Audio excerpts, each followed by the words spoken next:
Here's where you could go to enable voice commands to talk to your Samsung camera and say words like smile, cheese, capture, or shoot, and also say the word record video or words to start recording. I'll show you where to go to find this feature, and let's get started.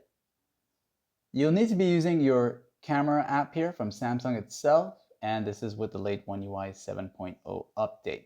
Now, once you're in this section here, go ahead and tap on these four round dots right there. Okay, so go ahead and tap on that.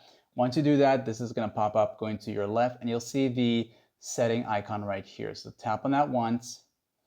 And once you're here, you'll be taken to the camera settings. And from here on now, just go down until you see shooting methods. Right here.